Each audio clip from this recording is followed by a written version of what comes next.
Titans of the Southland 180. I don't have the Darts announcer voice to do 100, the big 180 chant, but I'm sure there's sound bites for that somewhere. It is the first day of classes at Georgia Tech today for the fall 2023 semester. So a few streets from me, campus is buzzing with a lot of new people. Pun absolutely pun. intended. Yeah, absolutely intended there. With us, if y'all just heard, is Joey Weaver once again from the basketball conference podcast, and he's been doing a bunch of previews in football. His is up on Georgia Tech football, and so we were like, well, you may as well just come on ours again because you know what the hell you're talking about. So Joey, thanks for coming back. Huh? Sure, I guess. I don't know. You got it between your voice and the microphone. I mean, it sounds like you know what you're talking about. So there you go. You got that going for you. I spent money on the sound quality. It makes me sound good. There yes, you go. Yeah. We could pass for radio people in some other lives. So we're gonna run through some football stuff up at the top with Joey, and then me and Jake later on in the second half of the podcast. We'll talk on volleyball and construction corner because we forgot a major construction bit last week. The hints, it's right next to the Catholic Center, so that is where you want to look for the first few games this year if you are coming and seeing what we're gonna talk about is. So last time we had Joey on, we talked mainly just kind of high level, like what's the vibes going on here. It was summer. We had no idea what the quarterback situation was. We kind of still don't. We just assumed Zach Pyron is the guy. And then I think we did a lot of narratives today. We want to focus more on like, okay, who do we got? What are we actually working with here that is going to be what we're going to be watching on the field? That's going to be our main goal today. And so let's start with what Joey requested we started with, and that is the special teams unit here at the Gavin Stewart Fan Club podcast. So at least Gavin Stewart made kicks last year. There's a lot of, we all know the absolute craziness that happened in terms of why he wasn't kicking initially. So where's your head at right now about this?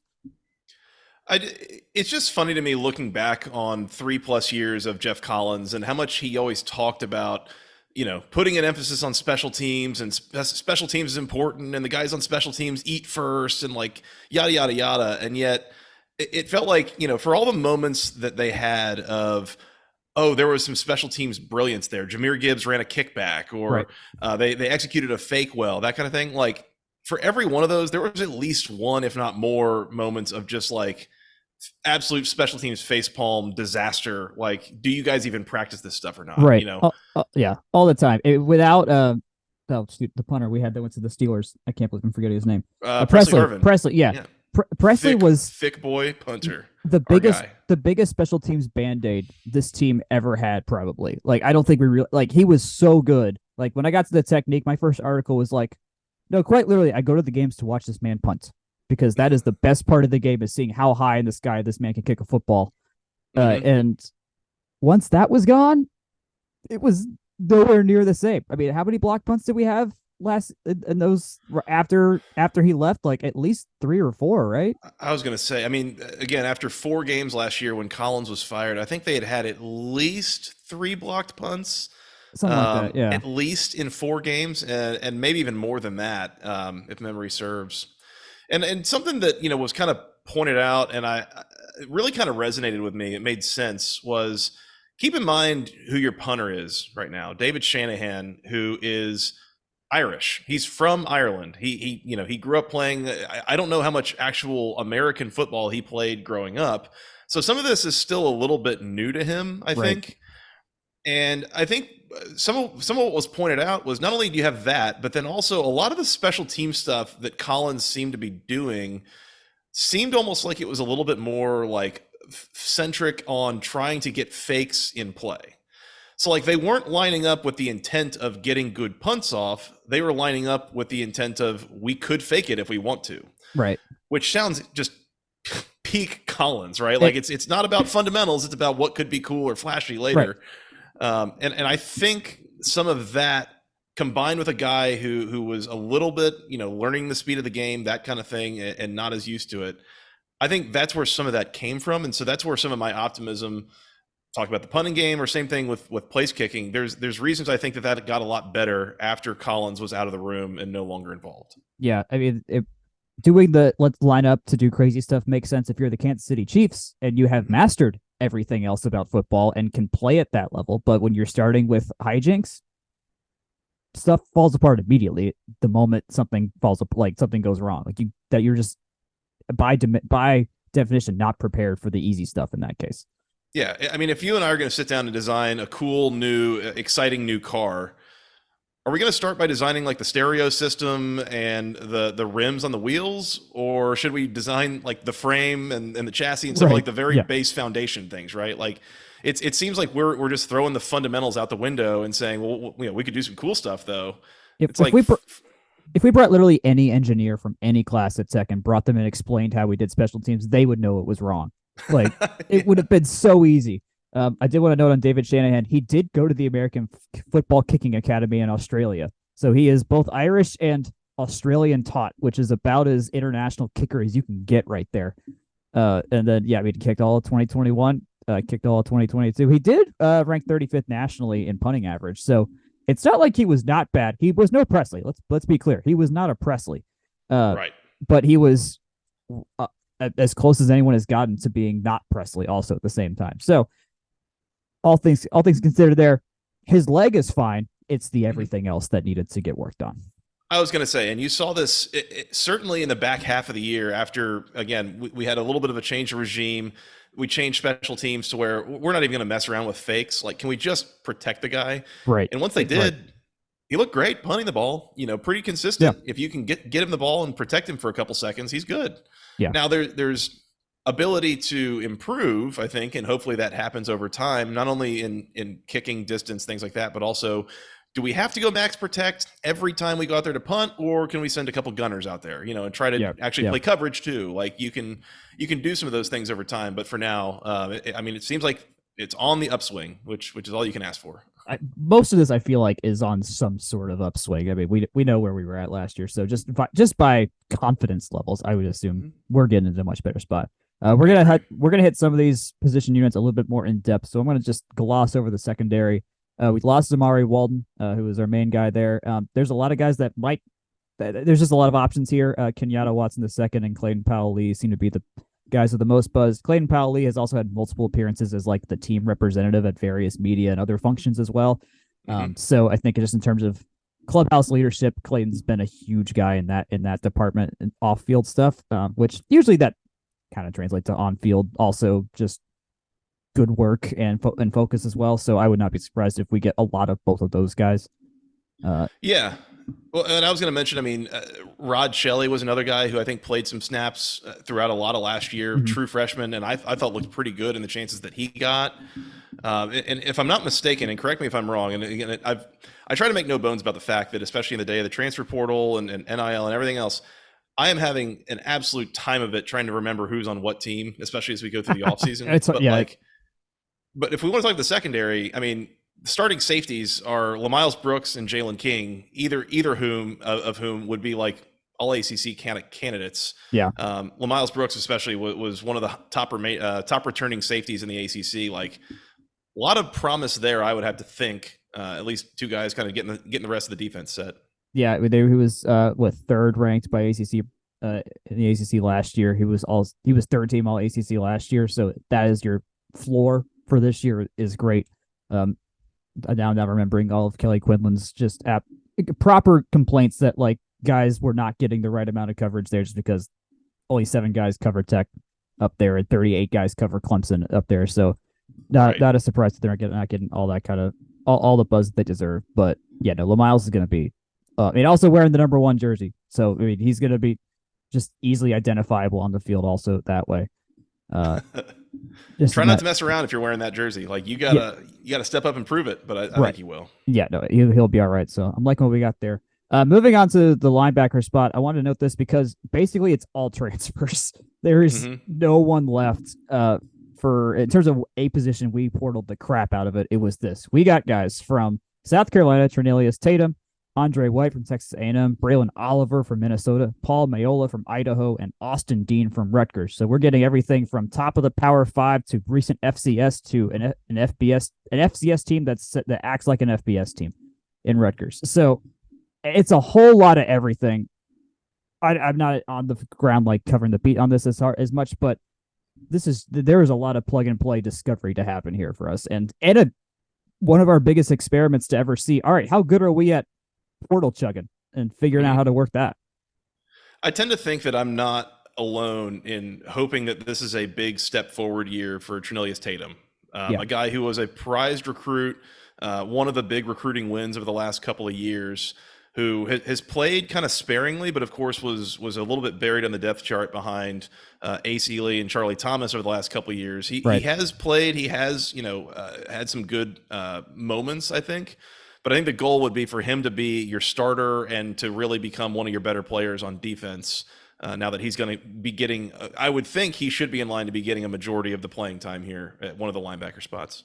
That's what our editor-in-chief, Ben Tankersley, also noted in his quick position recap earlier this year. We flipped him from South Carolina, and he was their highest-rated player when we flipped him, so that was a huge get at the time. Last season, he had 31 tackles, 22.5 tackles for loss, a sack, and a forced fumble. And he got the Keith Brooking Award for best linebacker at the end of spring camp in the list of 18,000 awards that they gave at the end of the spring game. It was so weird. I don't know if you saw it, but they had a table with like 30 medal, like 30 just clear glass trophies. I'm like, what are they?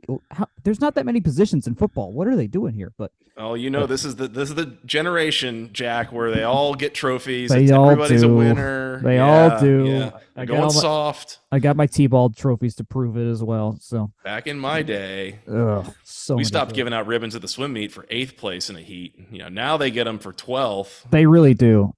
I still have all my swim team ribbons though. That was my favorite part of it. Even when I became a teenager, it's like, all right, let's see what the colors they give. Like I liked getting like anywhere from like 10th to 20th at big meets because I was only ever going to get that ribbon once. Like the 13th place ribbon. What color is it? What shade of sky blue am I going to get?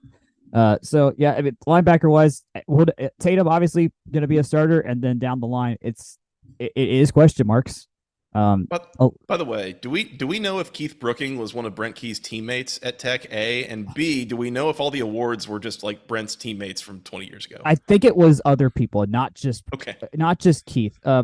Keith, I want to say was here. Let's see here. He was born in 75 and he played for the Falcons from 98 to 2008. So if Key played for Tech in this 1998 season, then yes, they would have been teammates together. That might have been like a 1 year of crossover. Oh, 97 to 2000 for Key, so maybe like 2 years. All right, okay, so they were together for a half second there. Granted, different sides of the ball. Just to know for Braylon Oliver, he did play at Minnesota 10 games last year. Not that many tackles though. Also, a number of these guys also had injuries as well in the past before coming here, so it also seems to be a determining factor for how you get portaled is get hurt. One more note here on the linebackers, more serious than the last one I brought up. Getting linebacker transfers from Texas A&M, Minnesota, and Rutgers, like SEC and Big Ten programs, like that feels good at a position like linebacker. Could be worse. I'll take that. Yeah. Could be a lot worse. Although Rutgers, the Big East, the last remaining team that could be playing Big East football at the quality of Big East football. Defensive tackle really quickly. So we lost Akilo Stone to Ole Miss like we did seemingly everybody else that transferred out of Georgia Tech for whatever reason. He got called up to the majors there in Oxford. I sure did, and he's we're gonna beat him up when we play over there. Daquan Dowson and Makias Scott ended up being our main guys last year. We also have Horace Lockett, who our guy Ben also mentioned as a freshman, who could have some playing time. He was a large dude at 6'6" and 200 a lot, but still fast for his size and weight. So that's a good sign there. Lest we forget Zeke Biggers. Yes, my man in the middle. Talk about a name too. Yes. Yeah, 6'6", 333 junior from Salisbury, North Carolina. He played every game last year and even blocked a kick. Oh shoot, I should have mentioned this guy. Yeah, no, you are on point here. This is in terms of all name team and just all everything team. I would love to hear our announcer guy just saying Zeke Biggers time and time again in the state. That will go by very, very well. Rumors too that he lost some bad weight in the offseason. So he has trimmed down a little bit, which should hopefully mean more reps from a guy of that size and that capability is a good thing. And by the way, I should probably go back and clarify when I say like gets called up to the bigs when somebody gets transfers to Ole Miss. That's me making a joke about how Georgia Tech at this point feels kind of like Ole Miss's AAA team. Like how many different guys have transferred specifically to Ole Miss from here? It's a little suspicious. More than a few, which is how it becomes suspicious. Defensive end Keon White, as he should have, got drafted second round. out when they had the draft in Kansas City this past year, which leaves us Kyle Kennard. This seems to be the guy on the left, and then Sylvian. Oh, I can't say this last name. Janjuan? I think he's the Belgian guy. And then Josh Robinson also on the right side. So it's going to be a tad bit of rebuilding here, but some guys that also still were around. But beyond that, not much I want to note there. Yeah, Sylvain was a guy with he was one of the 3 players that made it to Greenville, Charlotte. Where was the kickoff? Media days. It was in Charlotte. Yeah, it was Charlotte. Yeah. Oh, that's right. He was there. Yeah. He was one of the guys in Charlotte. Sounds like he made a very good impression. I think he was also a guy who he was injured to start last year and kind of slowly made his way back through the season. And when he's healthy, it sounds like that has been a really, really good find for Georgia Tech at defensive end. So if he can stay healthy and continue to build on what he did last year, I think we're all going to be very, very happy and very well aware of that name by the end of the year. I like your note on just staying healthy. I think there's a sense outside of the linebackers, there's a lot of continuity just across the roster in general that keep it healthy and just keep things simple. That's probably 2 of the best things that could happen for this team in terms of just being able to pull off even if it's just hard losses, at least make every game really competitive. I don't see why they couldn't do that outside of maybe the final game of the year, depending on where things stick in that department. But yeah, I think that just in terms of high level trends, would love to see that. I'll circle back on that later when we talk vibes. Fantastic. Offensive line. Now, this is going to be a notable spot here. We have Jeep Wade now in charge of this for the first time. I'll just want to note, because that is also Brent Key's position when he played here. And the line returns for everything except left guard. Corey Robinson II at left tackle, Weston Franklin at center, Jordan Williams at right guard, and Jakaya Leftwich at right tackle. A lot of football last names there, man. Is Jakaya related to Byron? Do we know if he's related to Byron at all? Could be. We'll find out. So we're left with left guard. Connor Scaglione is the 5th-year transfer for Princeton that we got. So at least a lot of experience there. Then probably one of the fan favorite names really too is Joe Fusel, who got the best teammate award as one of those many spring awards. So there's a list of guys that could fill it in. But in terms of of all things to return the most of, having the O-line be that is a great sign. Yeah. First of all, if you're listening to this right now, I need you all to support us on this. If you hear people talking about how transitioning off of the option, like they're still trying to build up the offensive line a little bit. It's been 4 years. That is so far gone at this point. This is year 5 now of post option football. Like guys that were recruited by Collins initially. By the way, there was very few up front, which is a whole other ball of wax we could get into. But you've got guys who are juniors and seniors now who have been with the program for a few years. Like none of these guys were recruited to run the option, other than maybe Weston Franklin, I think. And even then, maybe not. I might be remembering wrong. So if you hear people saying stuff like that of, they were just option offensive linemen, they're still trying to build it up. That's not true anymore. No, they're not. Yeah. Like this is what it should be, size-wise, skill-wise, all that stuff. So, but it does seem like, again, between a couple of the guys that transferred in, a couple of guys that should be healthy, a couple of guys that have just been around for a while, like this unit should not be like a total liability this year in the way we've seen in a couple of recent years. Like, right. This unit should be solid, able to hold its own, if not, be a legitimately good offensive line, whatever that means in today's age of college football. But right. I have high hopes for this group as of right now. Just in college sports in general, just having the most experience plays such a bigger factor. That was a huge deal at the NCAA tournament for basketball this past year. That's usually the same case on the women's basketball side. Other sports, it kind of goes back and forth. But yeah, no, it just general large.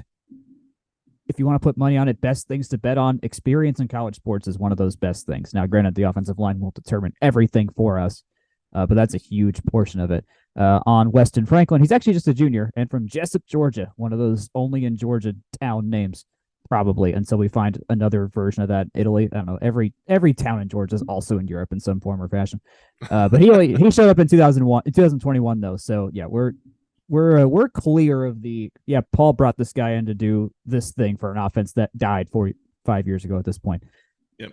Here. So that's going to be I think a big, and that's going to be big for Byron or for King. And they're both mostly pocket guys too, unless the big scrambler guys that like how Jeff Sims wanted to run things. So feels like that's going to mesh much better and a little bit easier in terms of like just easy scheming, like just this give the guy time and go from there. Yep.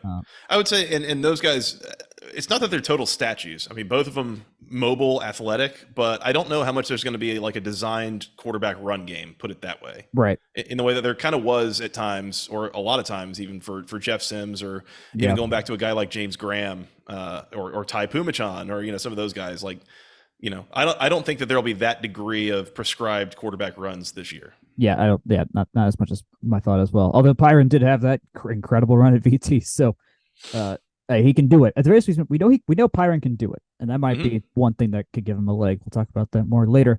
Tight ends. We have Buster. I want to know Buster Faulkner here as the new offensive coordinator, who has shown a much more willingness to use tight ends than our past OCs have. Dylan Leonard and Luke Benson are the main returnees, but we also have Brett Seither from UGA, who, well, primarily a backup, has been backing up the largest man I've seen play tight end on a football field, whose name I'm also Brock Bowers, yes. Who is, unless I met Gronk in the flesh, I assume no one is bigger than Brock Bowers with how large that man is and how impossible it is to cover him. Well, Bowers is more of a receiving tight end. He's pretty athletic, incredible. The guy that you're thinking of is Darnell Washington, who was almost like a sixth offensive lineman at like 6'7", gotcha. 270 or whatever he was. Like, that's insane. Yeah, Jesus. How do you cover that? I have no idea. You don't. But in general, I mean, a lot of why I think we've liked the idea of Faulkner coming in was like, okay, yes, let's finally use tight ends for their given purpose here to be blockers, but also like you're allowed to throw the ball to them as well. And Dylan and Luke were definitely not bad in that department. I think just with how hard it's been to get accurate throws in the last few years, that's probably a contributing factor to why they aren't as big of a names as they could be. But I like the idea of them having a more stable throwing system for them. And Dylan had a handful of catches in spots, especially like down the middle, it felt like at times last year. But something that you kind of alluded to, Jack, and something that I'm curious to watch is that, like you said, it's felt at times like, well, why aren't they getting the ball to the tight ends like this? It feels like the OC doesn't really know how to get it there. Well, at times, I think it's been more of like the tight ends are just being used as like a sixth offensive lineman because the offensive line has been such a liability at times. So it's like if you can get those guys to work by themselves and get the tight end actually out in receiving patterns a little more frequently, I think hopefully that combined with a couple of scheme and coaching things that'll change. I'm hopeful that they will see a little bit more from that position group this year. I think so. He only had when he didn't start the first. This is Dylan I'm talking about. He didn't start the first 2 games last year, and then the rest of the games had 11 catches for 90 yards over the rest of the season. So like, and he's our senior tight end this year. So like, there's got to be he's going to get more than 90 yards. I assume there's not a prop for that because that seems like free money. So, but beyond that, I should be all right there. And then a 2 tight end sets with him and Luke could have something there. Wide receiver. We have so many guys that could do this year. Malik Rutherford's going to be the main guy is from what I think we know. He was great in the spring game. I mentioned earlier before we were recording that, like, granted, spring game, it's half and half teams. Like, there's only people that want to play off, they're going to play offense are going to get looks. But there's just so many guys on this roster that have not played for us either. We're on the team or are transferring in. We got transfers from Georgia and Bama who didn't really play that much, but they got recruited to Georgia and Bama. So who knows? They could be great. We don't know. A transfer from A&M that did play a little bit. Yeah. So there's Chase Lane, as you're saying, I mean, just a ton of new faces. And as we talked a little bit before we came on here, it's like, I feel like I'm looking at this and just by a pure volume play, like 1 or 2 of these guys has to work out really well, right? Like you can't have all of them, be significantly flawed. I would like to think. You throw enough darts at the board. Something's got to work here. At least something. Yeah, I think what is this? Yeah, Chris Paschal's article on from the Rumble seat. There's like 10. There's at least 10 names on here. Chase Lane came from A&M. Another guy had some injuries, got in the portal, but still experienced. Also want to mention Abdul Jana, who he played at Duquesne, but he had a massive stat line. So it's like, okay, how much does that FCS stat line translate? In some cases, it does translate really well. Either way, talent there, and other experience as well. But yeah, Christian Leary came from Bama, 4-star recruit, didn't really play that much. Dominic Blaylock, 4-star recruit, didn't really play as much, but an older guy too at the same time. So a mix of who the heck knows, and at least they've played the game before. And then Malik, who has played for Tech and knows how to catch balls from Pyron and King and all that. So, well, and we're still waiting a little bit to see from Leo Blackburn and James Blackstrain. Those are two guys that, yep. Has been an injury issue, I think, for both of them for a majority of their careers so far. And then the other guy that I'm seeing some hype around, and I know our guy Kiefer is really fired up about Eric Singleton, true freshman, coming in 5'11", 173, bit of a burner type, but might be something there as well, going over the top at times. That'd be awesome. Yeah, deep, a solid deep ball that we know we're gonna catch. I mean, that'd be amazing. There's a vibe for you right there. Can we have a few 40-yard deep bombs that like actually are 50-50s? That'd be amazing. Speaking of who's gonna throw, oh wait, let's go to running back first. The answer is Dante Smith, and I don't think there's much else that needs to get terribly debated there. We know that's going to be the main way we're going to. I think that's going to be a lot of our yardage, just pure volume. Dante's going to get a lot of volume this year, because I think just based on what the identity of the team is, of just no BS, we're going to do things the right way. Having a strong running game is going to be absolutely part of that. So getting Dante the ball first, second down, a decent amount of time, I heavily assume will be a priority for Faulkner and everybody else. Well, and I would say, I mean, you've got a couple of quarterbacks who, whether it's Zach Pyron or Haynes King, you've got a couple of guys that are really pretty unproven, that don't have long track records of success. So the nice thing you can do is supplement whatever you're asking them to do in the passing game with a running game, obviously. And so like you said, I mean, Dante Smith figures to be the really key point of attack there, but then you get a transfer in like Trey Cooley. He comes in from Louisville. Looks like he could be very similar kind of guy to what you got from Hassan Hall last year, also out of Louisville. Weird pipeline kind of firing up there. I don't really know if that's intentional. We take from Louisville and give to Ole Miss. That's just how this works. That's right. I'm an IE, so it's like a supply chain kind of thing, right? Like we're just a middleman, Louisville to Ole Miss. Exactly. Yeah. But I mean, a couple other names here, as you mentioned, Jamal Haynes just moved over from wide receiver. I think maybe here even in fall camp. Sounds like that was a recent development. Yeah, seems like there might be something there. Jamie Felix and Evan Dickens, both young guys. I don't think we've seen a ton of, but I've heard good things about them as well. So I think there's options to go along with Dante Smith, and it'll probably be, again, kind of a reflection of what is it that Buster Faulkner wants to do. I think of it kind of from a body and skill type standpoint. Smaller guys get him in space and really spread the defense out that way versus kind of a bigger guy, hammer the ball between the tackles, physical run game, I think is something else that you might kind of, that's the thing to kind of watch is what are they going to do between kind of more of a physical versus more of a finesse run game, I would say. I think that's a good point there. It's going to be what? I mean, it's not like we have the biggest offensive line, no demand, but we've got some arm, we got good arms at quarterback, and Dante proved he can do the job quite well last year anyways. So versus I'll be interested to see what especially if like there's a game where we're leading, that'll be, I think assumedly the South Carolina State game is going to be one where we can see stuff behind Dante and get a much better shot at like, okay, with volume, what do these rest of these guys look like and how well can they just get around basic tackles and stuff like that in a real game. I'll say this too. Just as a general rule, I never really take much of anything from a spring game. But the one thing I kind of did take from the spring game this year is there were a lot of like swing passes, little dump passes to the running backs. Yeah, there were, yeah. And like, I don't know if that's like a feature of, like that's going to be kind of a common thing, which if it is, hey, if it works with the scheme, like go for it, get guys in space and everything. That's great. I don't know how much is that versus like the defense was just on like 3 different play calls and one of them was just constantly open to being thrown on, to the running backs kind of thing. Right. But something to kind of keep an eye on if that's something that they do a lot of is throwing relatively short passes, either swing passes, angle routes, whatever it is to running backs. Kind of curious to see if that's a more common thing that we've been seeing. Yeah, that in terms of the let's make safe plays for Pirate and King to whoever it's going to be, that also checks out as a possible thing and use weapons that way and use space. Pirate and especially King, especially a guy like Jamal Haynes who just moved over from wide receiver. I mean, the hands are there. Yeah. So it's just a matter of finding them elsewhere. I think Trey Cooley also pretty good hands if I'm not mistaken. Good. That would be fantastic. But yeah, King and Pyron, we talked about this last time you were on. We didn't really know. We kind of assumed it was Byron, and that nothing has really changed there. We talked about this for a second last week on our last pod, but yeah, it's probably Byron. I would not be surprised if King plays at some point in the first 2 weeks, depending on how things go. If it's just not working at Louisville, it's just like, all right, let's just figure this out now. Or if we're hopefully up by enough on South Carolina State, it was like, all right, let's give this a proper trial run to see what's there. He threw some nice balls the spring game for what it's worth. Pyron did too.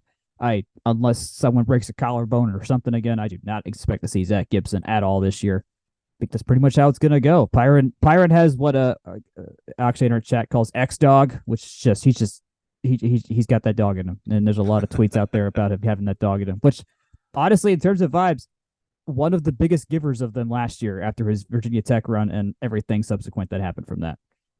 Oh, he's a gamer. I had so much fun watching him play, and just the intensity and the gutsiness, and it's honestly that kind of stuff that was what got him hurt.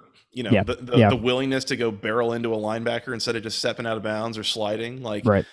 And I love that, but I also recognize it gets you hurt, and we need these guys healthy. And like you were saying, if Zach Gibson's playing at a point where there's a game within 17 points, yeah, he's either going to take a knee at the end of the game, or it's one of these two guys has gotten hurt. I don't know a lot of reasons you would be seeing the third string guy, especially. No. I mean, we've got a bit of a track record on Zach Gibson at this point. We kind of know what he is and what he isn't.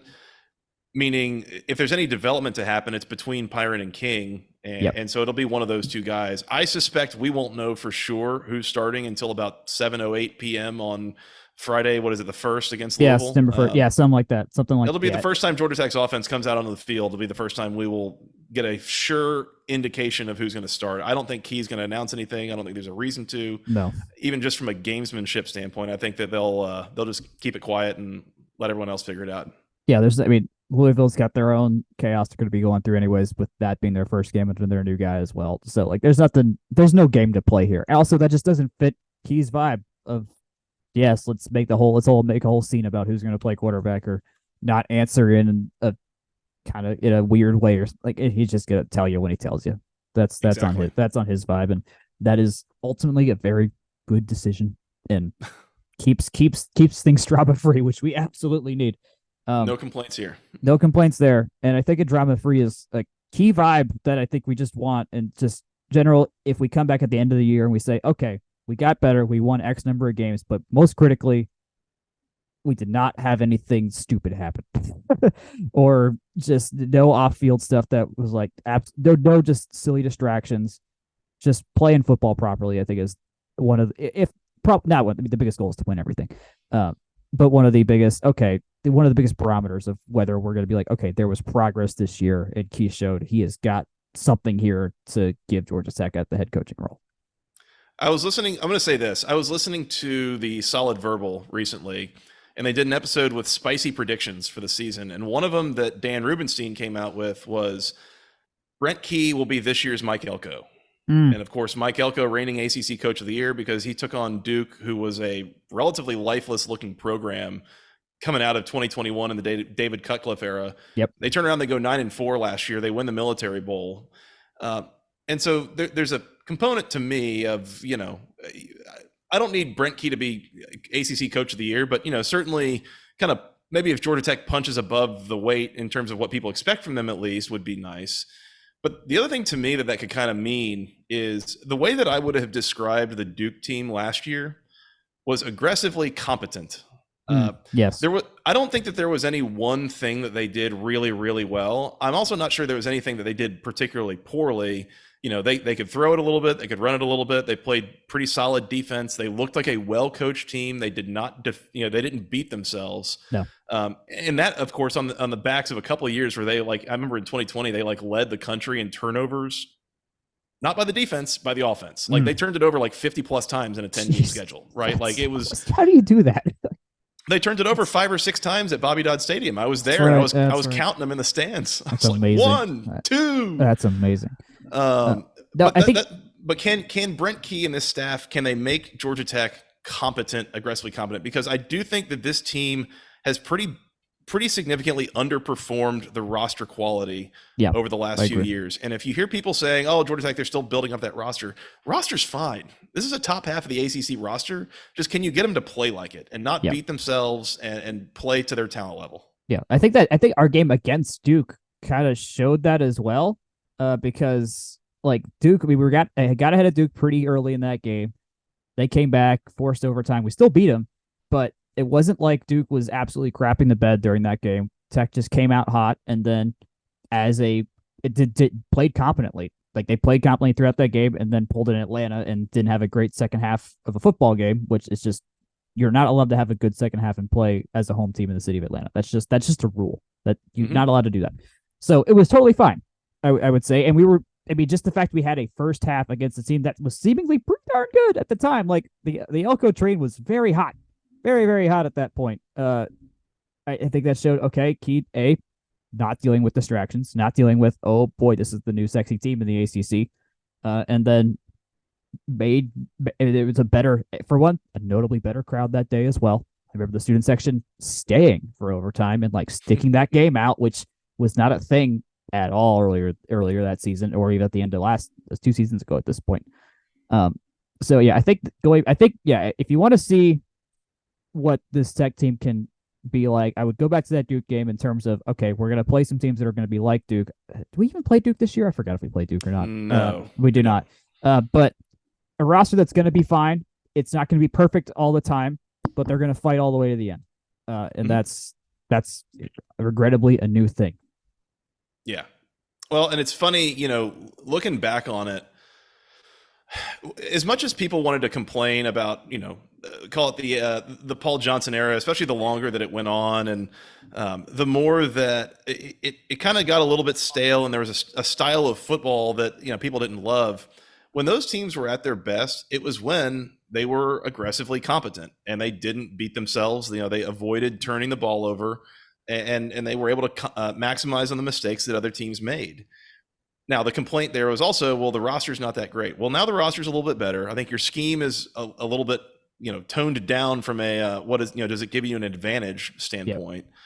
But now it's, can you recreate that magic of a solid, well-coached, disciplined football team using a more talented group than we've seen here in a little bit? So again, I think that's really the ask and the question. And if they can do that, I mean, I think that very much a bowl game is in play. Yeah. And asking that question, I was gonna ask, like, all right, tell me how many wins, and 6 feels right.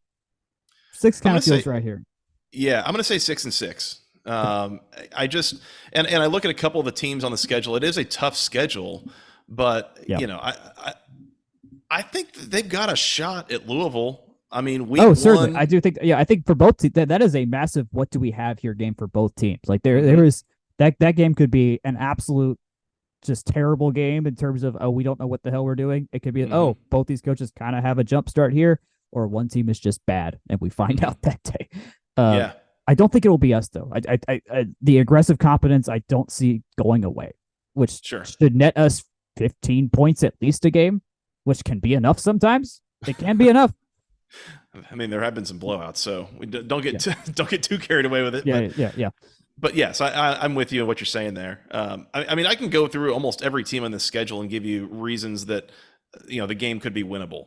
Even a Yeah. team like Ole Miss, a little bit of a restart. Wake Forest, aggressively competent or even better for a number of years, kind of a restart there. Yeah. New quarterback, lost their top wide receiver for the year. Defense has a ton of questions. Like non-zero chance Tech could be favored when they go to Winston-Salem at the end of September, just depending on how things are going. Yeah. Um, Yeah. I'm gonna be curious about that game and see how that is because they've got similarly the coming off the good vibes season on the road and on the road for us. That will not unlike previous years that will actually be a much bigger road test for us than otherwise that could be. mhm. And reading further down, Bowling Green. You hope that's just not a cupcake game because Bowling Green's not exactly like a bad. I mean, they're max. You never know what can happen there, but You have to win that game. you have to win the game though. Like there's because you got that, and then you're going into Miami the next weekend, which who knows? They're Kind of a question mark team. yeah yeah. High ceiling. Yes yeah. I mean, Miami's generally always got that high ceiling most years, but that could be losing that game could be we aren't at that level of winning the harder road games consistently, but could be where is that just the random game that we just fall flat?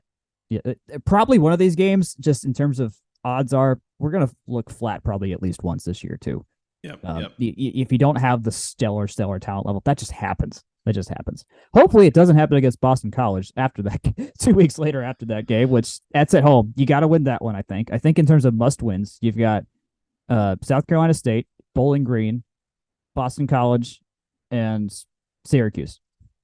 I would say Virginia for sure. Oh yeah, Virginia too. Oh yeah, definitely Virginia as well. Virginia's the team that I think will be the worst in the ACC, and I'm not sure even how close that'll be.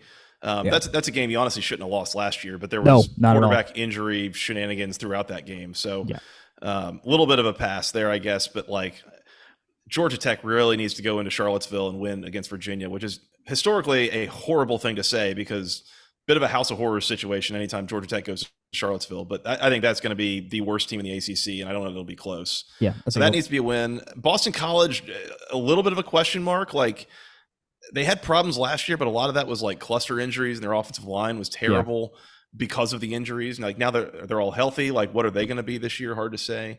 Mm-hmm. Syracuse, you get them at a great time for Georgia Tech, being that that's late November. Yes, Syracuse historically has struggled. I went and found the stat the other day. They're like 3-8 in November between the last 3 non-COVID seasons. Yeah. And part of that is that their roster, they lack depth, so that as injuries start to pile up, things can go to hell pretty quickly. So I think getting that late in the season is actually a good spot for Georgia Tech, and especially obviously getting it at home as well. At home, back-to-back games to finish. Yeah, our final 3 games are Clemson, Syracuse, and Georgia. Thankfully, 2 of those are at home. One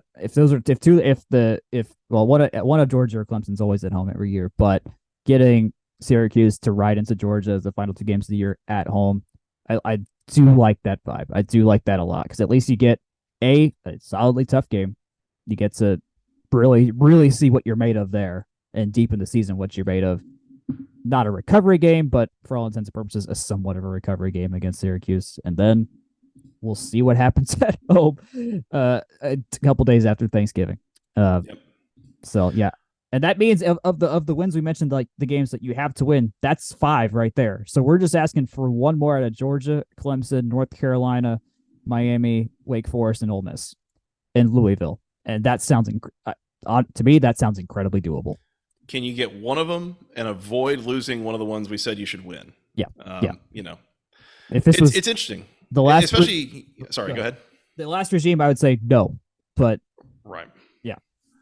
Well, and what's interesting to me, and especially, hosting basketball conference, the ACC football podcast on iTunes, Spotify, and anywhere you go get your podcast, go hit subscribe, all that stuff. Sorry for the plug.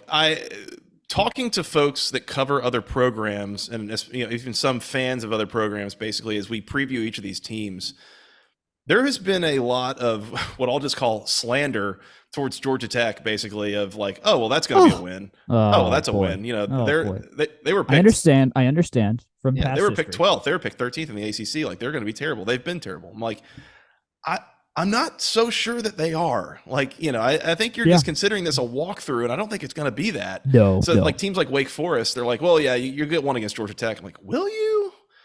You hope, but Wake will probably be a 4 or 5 point favorite, but not a confident one, I would say. Yeah, some of that depends on what they've been doing to date at that point as well. True. But there's some of that at play that I will bring up, is that I think some of these teams, at least early on, you wonder if they might just be assuming some things that is not really safe to assume with this Georgia Tech team. That would be my hope. Yeah. But try not to get too many hopes up when we're talking about any sort of Atlanta sports team is what I've historically learned. One other thing I wanted to bring up, Jack, if I don't have anything else on the schedule unless you wanted to hit on anything else. No, my last question was uniform related. So yeah, give me what you got. All right, we'll save that for last. The one other thing I was going to bring up, and we mentioned this on we did the Georgia Tech preview for on basketball conference, and the thing that I brought up with at the very end of the show.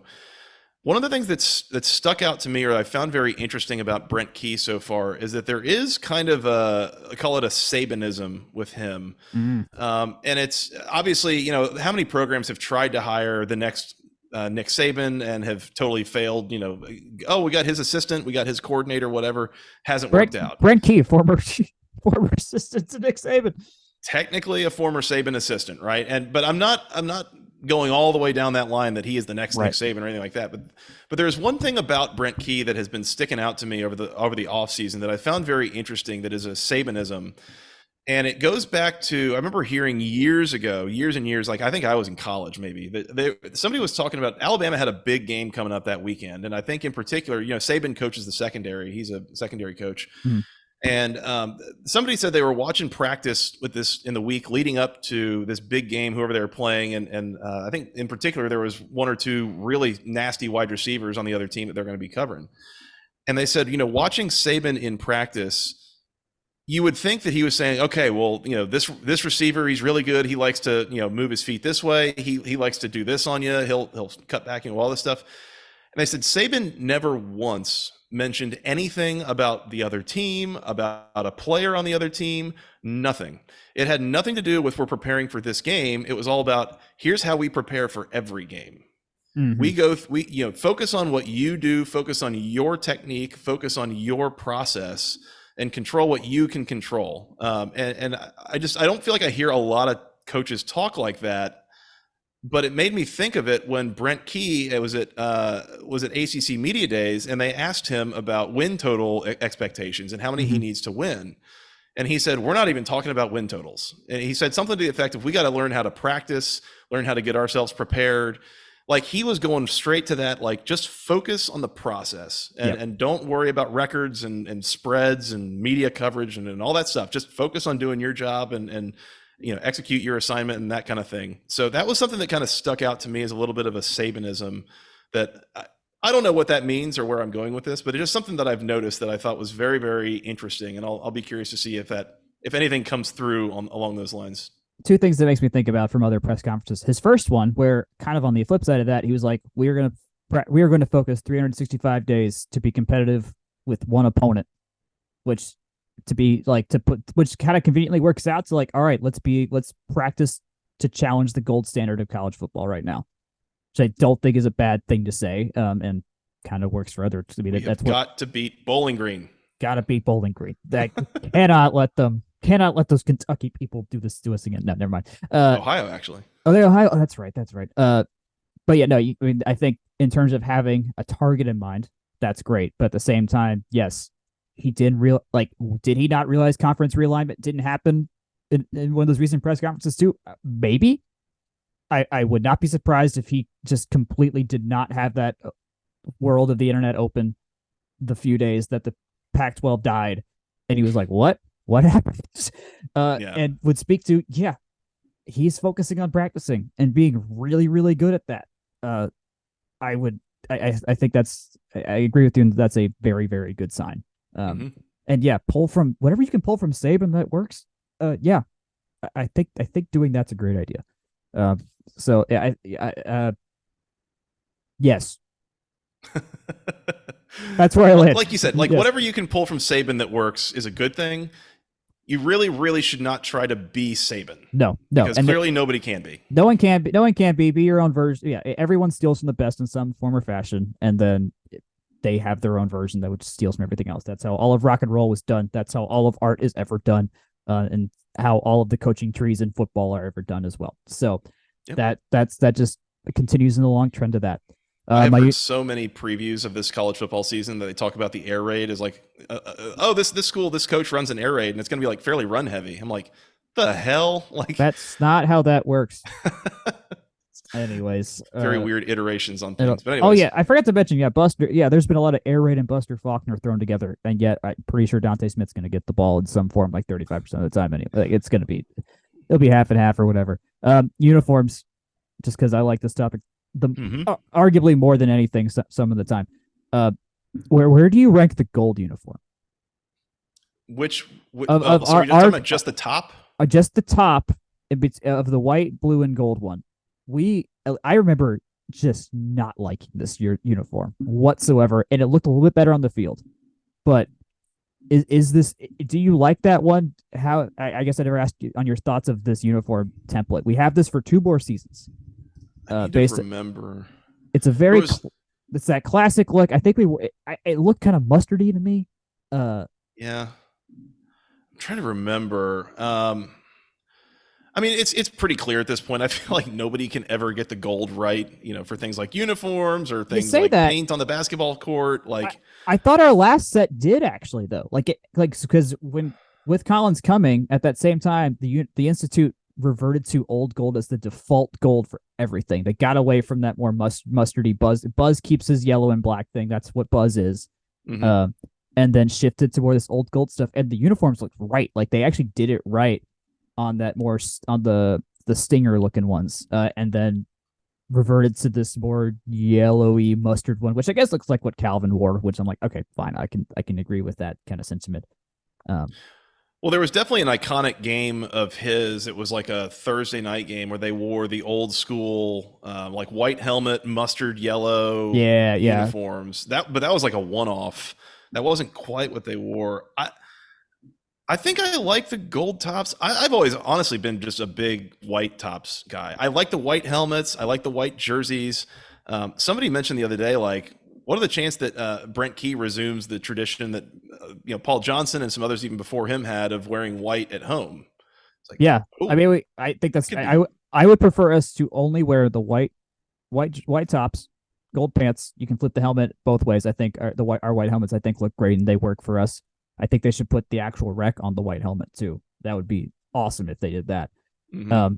And then save the blues for when you need a different, and just wear gold every once in a while and blue on the road for a night game or something. I don't know.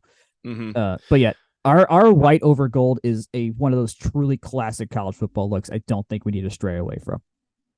I will say the one thing about the gold uniforms that I don't know if I love is the navy numbers. Oh yeah, that's weird. That is weird. I almost kind of wish they were just white numbers on the gold background. I don't know if you'd be able to see it or not. There might be there might be something to that. I think it would be easier for TV to pick up the blue numbers, but yeah, the more white and gold. And I do remember, was it 2010, 2011 that Russell did like a uniform revamp? Might have been like the last one they ever did, but at one point, like the first game of the year, they came out wearing white tops with gold numbers, but the gold was like so light gold that just sitting in the stands, I was like, I can't figure out who these players are because like you couldn't even see what the number was. Yeah. I think it wasn't as bad on TV, but certainly from the stands, I was like, I have no idea who who just made that play, right? Who caught that pass, whatever. Like having to use context clues basically to figure it out. Hopefully, we will have such great weapons this year that context clues will not be as necessary from any point of watching. Joey, thanks a ton for doing this and helping us out to preview what I will hopefully be one of the most resurgent, optimistic years in Georgia Tech football we've had in far, far too long. So can't wait to talk with you throughout the season too. Yeah, absolutely. Thanks for having me on, Jack. It's always fun to get with you guys, and hopefully I'm able to do this a little bit more as the season goes on. So would love to come back anytime you'll have me. We'll plan on it. All right. Thanks, man. Yep. Go Jackets. Shifting over to the Jake Grant section of the podcast. Jake, welcome to your own podcast. Thank you. Unlike most weeks, I have actually listened and been able to listen because it was sent to me beforehand to everything Joey said. So congrats, Joey. You were right about everything. And speaking from the future, yes, everything you said is true. So we are recording this January 11, 2024 after we've won the national. No, that's not happening. No. Let's go into a tad bit of construction corner before we do the Jake and football section of the podcast. I mentioned with Joey that on right in front of the Catholic Center is where there is we forgot to mention this last week. They're doing some roadscaping. So if you're like on Techwood Drive and then down, what's the road that leads up? What's that road? Shoot. Jack, this is how I know you weren't in a rec club or anything like that. Yeah, I know. Britton Drive. Britton Drive. Britton Drive. Okay, yeah. I honestly may not have actually ever known that. Anyways, yeah. I think there's very few kids at Tech who actually know what that street is called. So yeah, you would not be alone. No, yeah. So on the Catholic Center side of the road there, they're adding a protected bike lane area, I believe is what's going on with a concrete barrier. So right now it's technically still a two-way street, but a very narrow two-way street, which was I think there just barely is enough room. I might be wrong. I've just I thought avoided. Britain's a one way because I've it's just got the parking on the one side, but they're doing a full cycle track down Techwood from North to Fifth eventually. So I think this is kind of similar to if anyone here is local, how they've been doing Ponce, where they just kind of do a chunk where they put in like new trees and wider sidewalk and whatever, Yeah. and then they move to the next chunk. So Yeah.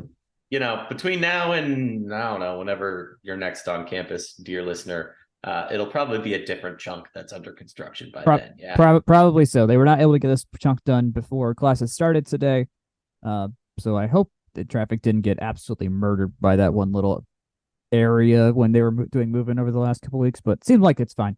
And then beyond that, I don't think there's any major ones. We have not seen any like clear or visible like alterations inside Bobby Dodd Stadium to any like notable signage or anything like that. In correspondence with the Hyundai deal, I kind of thought they would replace the Coca-Cola sign on top of the scoreboard, but that has not happened. Nothing is being touched. Wardlaw is progressively being more and more emptied out because they have moved Institute Communications out of that building and they're using it for something else, which I've forgotten. But right now it's very empty, and you can see that from North Ave. And then they have, I don't think they're really doing, I think just when it comes to tailgating at North Ave, if there's something coming, that's later, but they're not going to like build. I don't think there's going to be any semi-permanent structures or anything like that. It's just going to be tents and stuff like that come tailgate time. Anything to add before we move on to our favorite clothing company that makes Georgia Tech gear? Yeah, I was going to say one other thing about construction. Oh, yes, I literally went looking for it yesterday. Not the specific east side thing we were talking about, but just because I haven't been to Midtown in a little bit, with no reason to go up there during the summer. But honestly, I was kind of surprised, and this is more just a general note of the lack of major construction going on. I say lack of major construction. Science Square did top out today, phase one, or at least Urbanize Atlanta said that they topped out today. So maybe it happened last week. I don't know.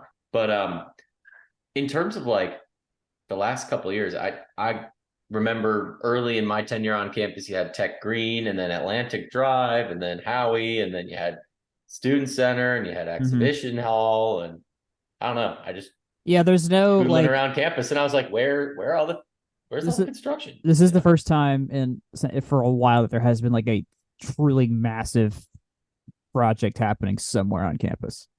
Which I mean, the student center whole alleyway is like finally done. I got there right as West Village was done. There's nothing happening at CRC or anything like that. Eventually, Woody's is going to be a massive project back there, but that hasn't started yet in terms of the tear down and rebuild of the next dorm that will happen eventually. There is one. So between where I live, the property where I live, and the Inspire building, there's just been a massive grass valley, and that is now all dirt. There is I believe there's another building for student housing going there. So that is currently underway, but that is just off the main continental portion of campus.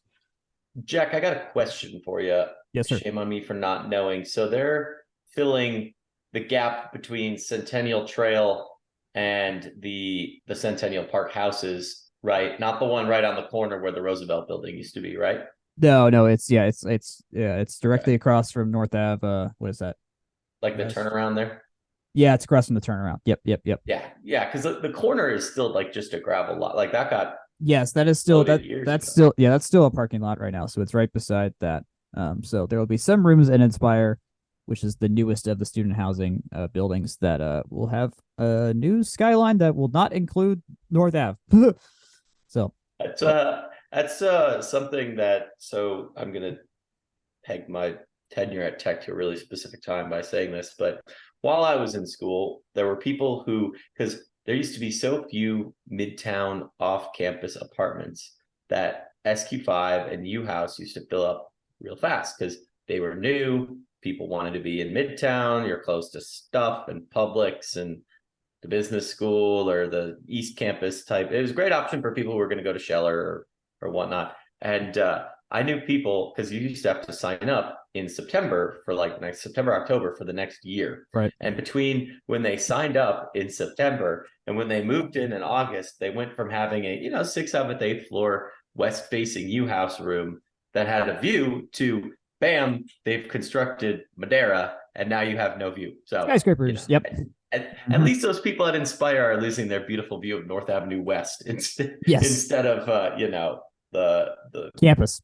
line of the entire west side of the city. But or Sunset. Yeah, a lot of stuff there. So that is. Thank you for letting me indulge myself. That's some good history for me to learn. So with that, let's I want to talk about some t-shirts. Yeah, I'm happy to talk about t-shirts. Today I'm actually wearing my THWG shirt because we are a program. I was inspired to put this on listening to the interview you guys have already listened to. I was reminded of the quote from Brent Key. We are a program that works 365 days to defeat the school out east or whatever. So as a part of my contribution to that, I'm wearing my section 103 to hell with Georgia rec banner shirt.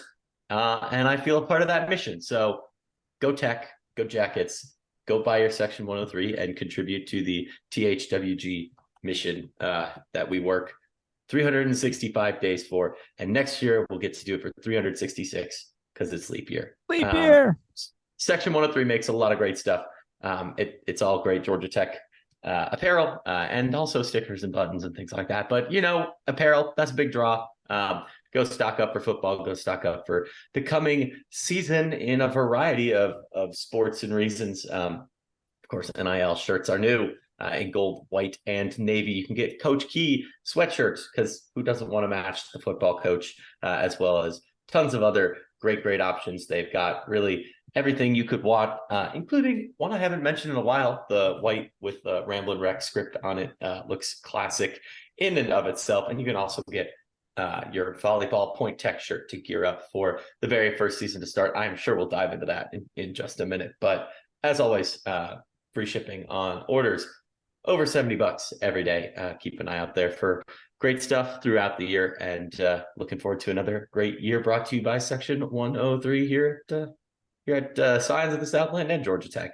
I see it almost more than anything else combined in the stands. So I really do say Georgia Tech is being brought to us by Section 103. It really is. I have that same design in sweater form with a hoodie form. Actually, I do enjoy that hoodie a lot.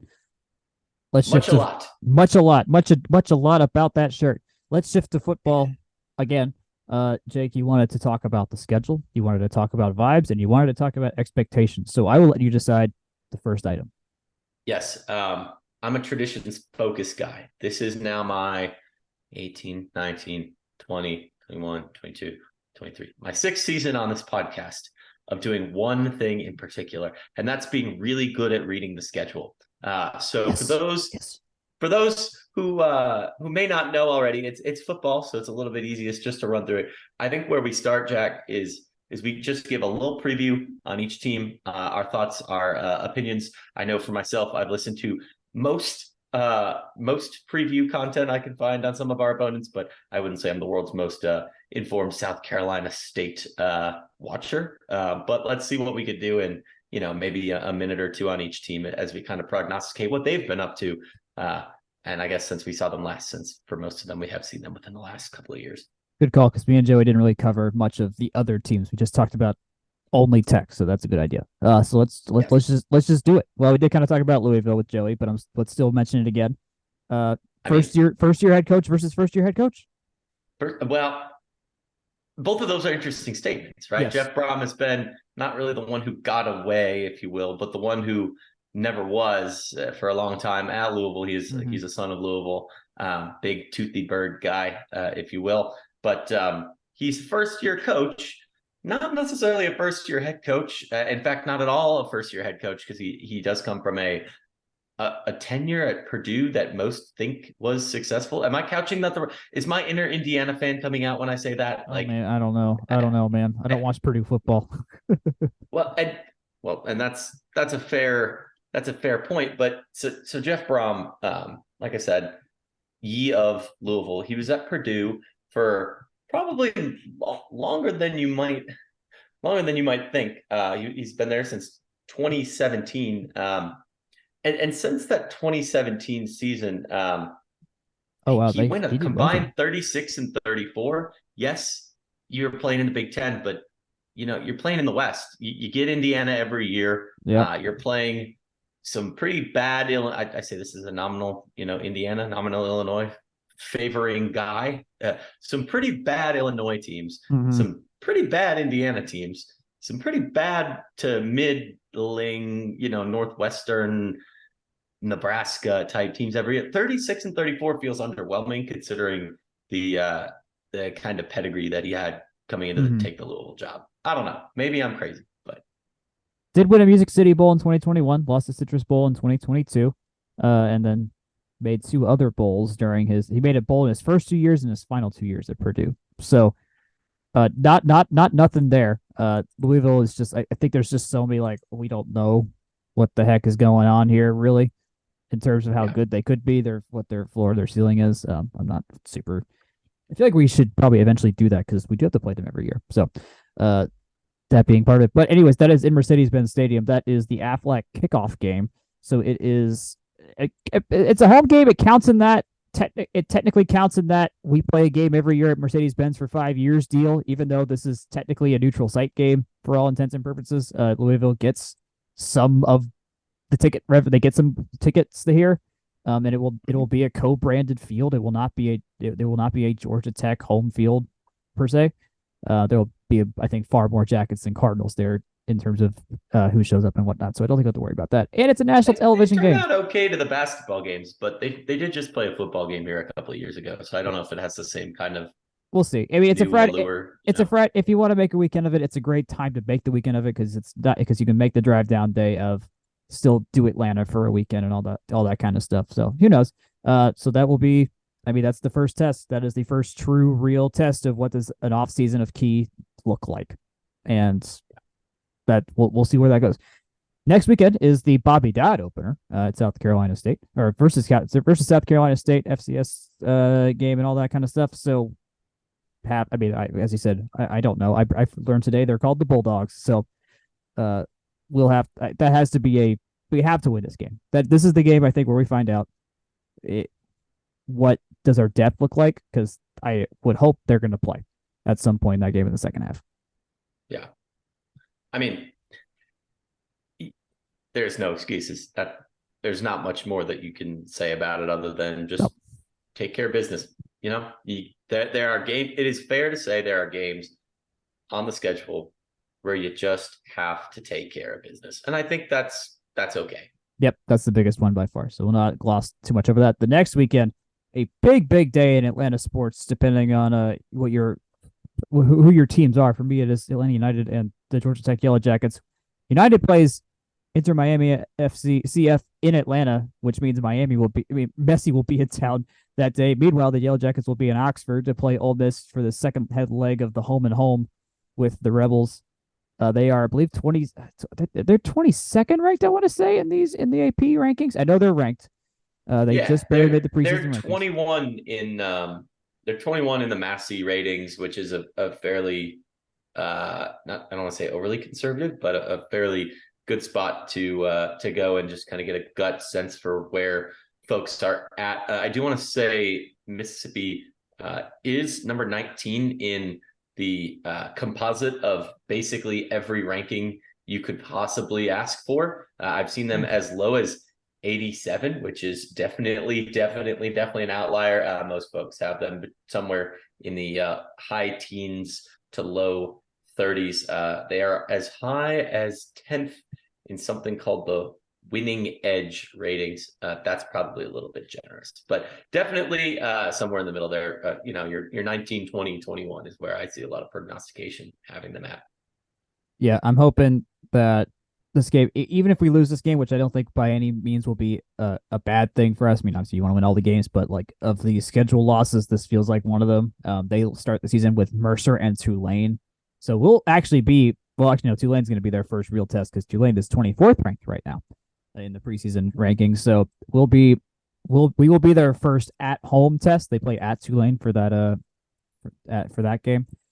So we'll see what goes down. It's going to be wildly different from last year's game because someone else was real mad about that Tulane game. By the way, I don't know if you saw that. That's who is apparently when they used to play in the Superdome. Ole Miss fans could basically make it like a home game on the road.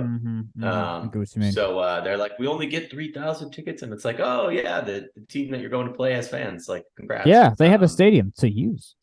Imagine a stadium to call their own. Wow. Imagine doing that.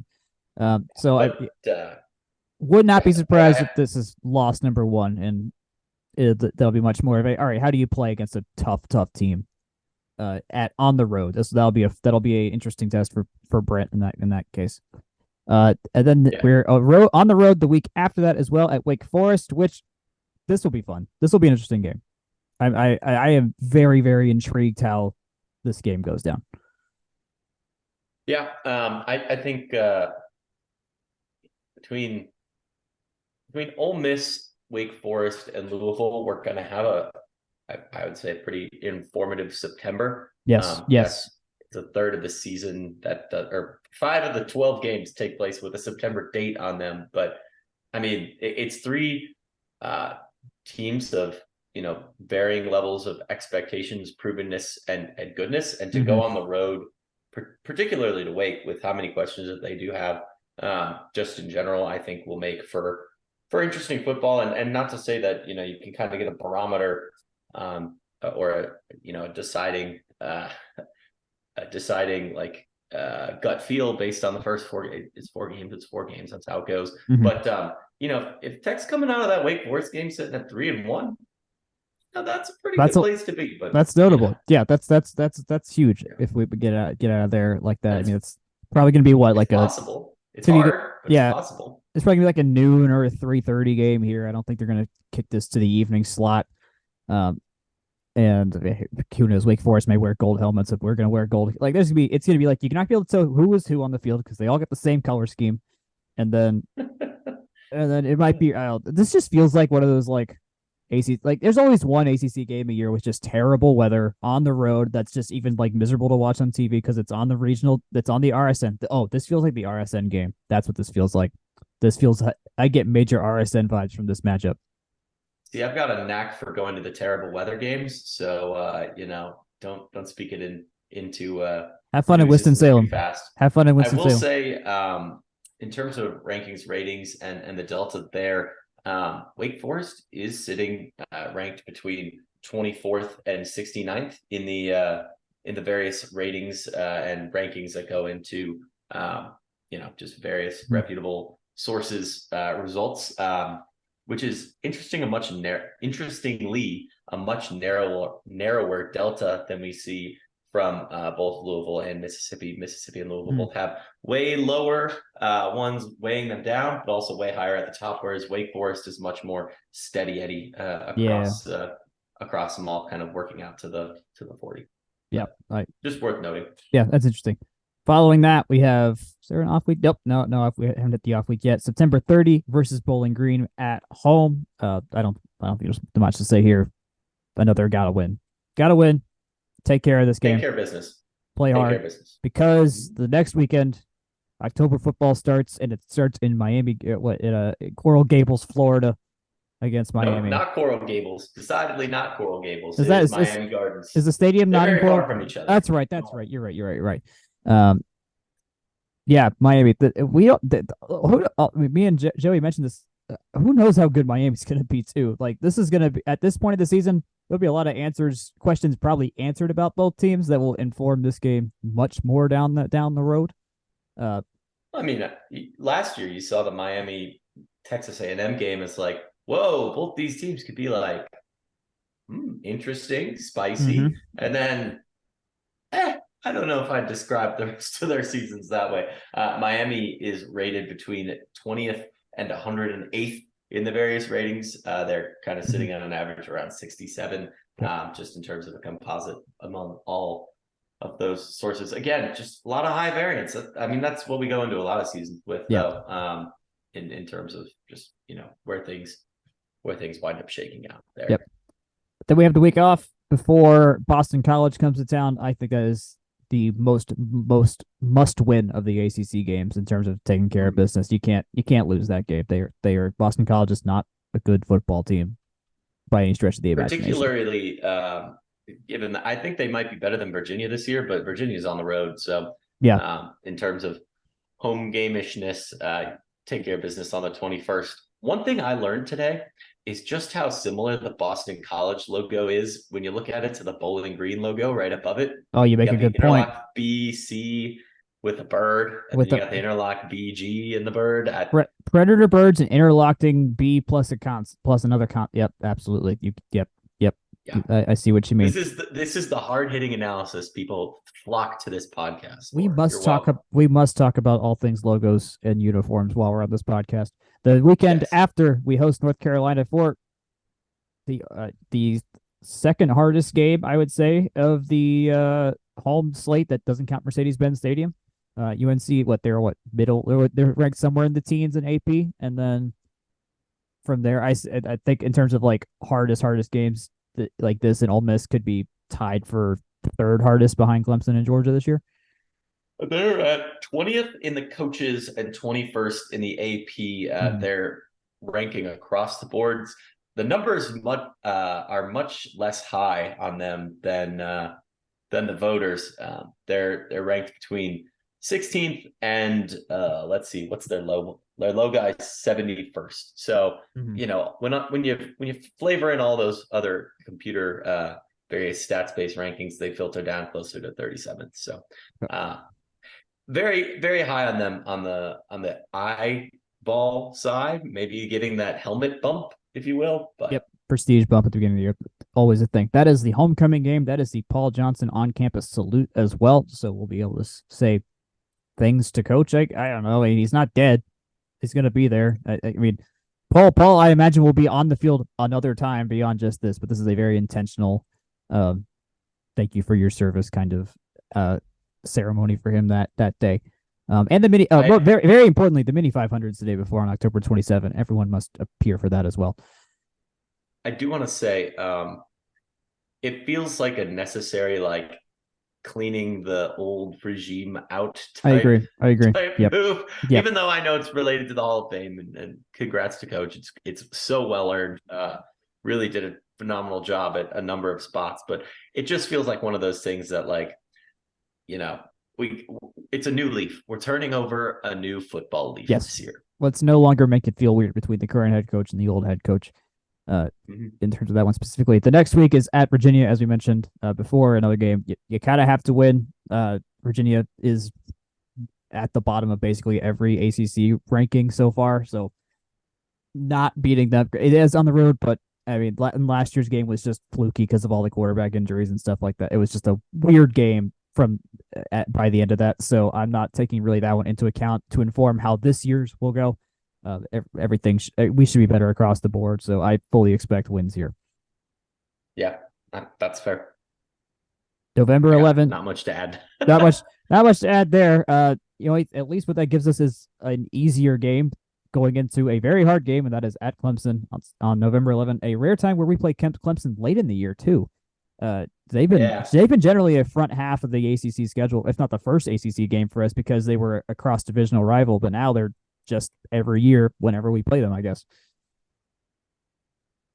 You know what, Jack? If you can cook for just a second on that, I was actually wondering the same thing when we play them minutes ago, and I realized that I have all that data. So you really do. If you can give me 1 second, I might have a point I want to make off of that. But it is interesting to see them and the UGA game. You got Syracuse in the middle there. Syracuse has a lot of questions as well. There's to borrow a phrase, the wide middle of the ACC just feels so wide. It's still very wide. Clemson's going to be pretty good. Florida State, people say, is going to be pretty good. But man, that whole middle chunk from your UNCs, you got, who the heck knows what Duke's going to do? Backing up a surprisingly good run last year. I don't know. It just seems like there's so many different ways that this could go. And Syracuse, Tech, maybe like your NC State. It's just such a Louisville. They could all be 6-6. One's probably going to wind up 8-4. One's probably going to wind up 5-7. It's just a matter of, I don't know. Right. we just got to see what happens. Got to see what happens. Yeah, no. Tech is also in the interesting situation again, like they were a couple years ago when they had Notre Dame and Georgia in back-to-back weeks to be playing teams, and if you win either of them, greatly alter the top of college football because they got Clemson on November 11, and then Georgia on November 25. Syracuse is in between at home. That's a game that we probably will very much want to win. We'll know who we are at that point too. And so I would put us above Syracuse right now. But in terms of the Clemson and Georgia things like it would be nice to have a team that, because they play so confidently, at least as Joey put it, aggressively competent. If we could see us playing at that level, because we have talent to do so. It's not like we're lacking for. It's not like we're enough. It's not a talent desert here in Midtown Atlanta.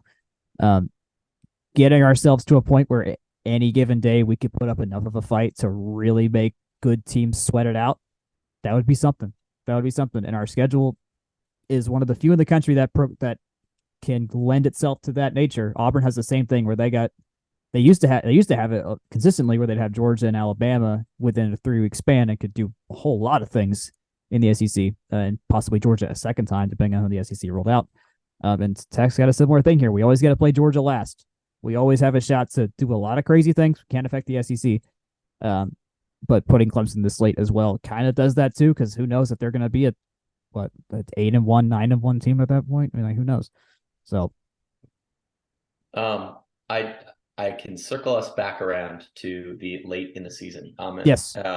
This is the latest we've played Clemson in the season since 2013 and 14. Actually, it was the same relative week of the year. 2013 was November 14th. 2014 was November 15th. Usually it's an October type situation, right? Yeah. But it does bounce up into the early September, which kind of fits the fits the hunch, fits the vibe. Fairly uncommon to be playing them in November, but it looks like when it does, it happens in back-to-back years, because before 2013 and 14, obviously there's the December ACC championship game, but before that, it also happened in 1998 and 1999. So not calling it for sure as a lock right now, but maybe next year be expecting this game to take place, the 18th of November, the 16th, or whatever that winds up being. That'd be a cool final home game for the season if it came to be that way, because we'll be in Athens next year. That's the schedule. Technically, we know the next regular season game, because it's in Ireland. We already know that one's happening, but we'll wait a few months before we tackle that game. Based on all of that, Mr. Grant, what are your vibes? What are the vibes? What are my vibes? What are they telling you? What are they feeling like? Well, that's the thing. I keep trying to talk myself into, 6 for sure.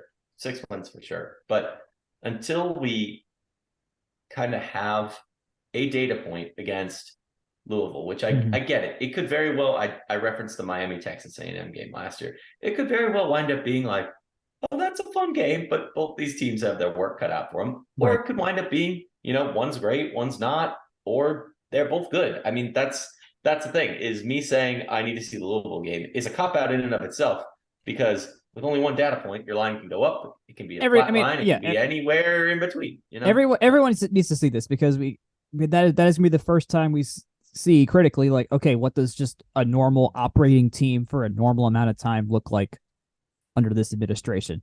I think that tells us less of predicting future results and more of just like, okay, is what Brent Key is cooking a flop or not? Like, does this actually translate from the practice field to a real game after this much time? It's like a reinforcement of something that we're already expecting to learn, if you will. Yes. They're not going to come out and be lifting weights on the sideline or whatever. My God. I think, and gosh, we kind of said this a couple of weeks ago when we were talking about this. I think it was maybe when Joey came on, but like the fact that, and I get it, we have a podcast in which we go all year to talk about tech sports. You'd think that between you, me, Akshay, that we are consuming every bit of tech media that we can find. And honestly, for me, that's just not the case. I only have so many hours in the day. There's only so many things I can do. I'm going to go digitize some sports results, or I'm going to go, think about volleyball, whatever. It's not always that football rises to the top. And like just the fact that like we're talking about recruiting and we're tuning into preseason pressers. Again, a lot of it, we only have 17 sports, but there's a lot of Georgia Tech content out there, and you kind of got to prioritize what you take in. Yep. At some point, being realistic, say this to me 4 years ago, and I'd probably be aghast. Like, what do you mean? You don't click on everything and listen to everything? Yeah, now I got a full-time job. Like, that's just how it goes. Mm-hmm. Got life to take care of. That said, I think the right things are being said. The right talk is being done. I'm going to plug Joey's podcast. I'm sure he did when he was on, but basketball conference, go take a look at 75 minutes of Kelly Quinlan and Joey and Mike and them getting into. It's a good podcast. It's a good episode. Yeah. Getting into all the dirt there, but it sounds like the things that we don't see as fans, things that, even when you're not in the room every day, you could be like, they look a little off, or that punt coverage was terrible, or whatever that is. Those kinds of things, or even things we may not even think about ever, like nutrition and things like that, are being addressed in a way they weren't before. Mm-hmm. So my expectations are higher. I'm really fighting being like, well, why don't we just win 8? Because I don't want to have dedicated or not dedicated, but like, proven signs of competence and be disappointed by that. Right. Winning 6 games compared to what this team has done the last 4 years would be an accomplishment. It shouldn't just be taken for given or for granted that it's going to happen, because it could. You take care of the games we mentioned, you're doing all right. But I'll mention the same thought exercise I did with Joey, like between Louisville, South Carolina State, Bowling Green, Boston College, and Virginia. There's, and maybe swap out Syracuse for Louisville or half of one of those. There's 5 extremely winnable games, and you just got to get one more from the rest. Granted, 2 of them are going to be hard as hell, but out of North Carolina and Miami and Wake and Ole Miss, and maybe Louisville/Syracuse, you telling me this team can't do at least one? Yeah. A lot of bad teams still win some random ones in there. So, that when I think about it through that lens, I get my expectation, just in terms of prediction wise, like that makes that 6 number seem so doable to me. So doable. And we're, as you said, we're hearing all the right things you want to hear about a team that's just like, we do not care about anything else except for how well we play. And when that's the message, that feels like a good reinforcement of my feeling. Yeah. I mean, I think that's a fair place to be. Honestly, I know this sounds dumb. I'm not convinced in Ole Miss. Fair. No, I'm not convinced in Wake Forest. And not everyone that I am taking in media from is saying, oh yeah, just write Ole Miss down as an L. Until they play the game, I don't think that's a good headspace to be in. And I think by every metric, they probably have us, reasonably outclassed in at least some form or fashion. But I at least feel going into games, and I think Joey might have said this on the basketball conference podcast, so apologies if I'm just recycling this point. It at least feels like they have a shot.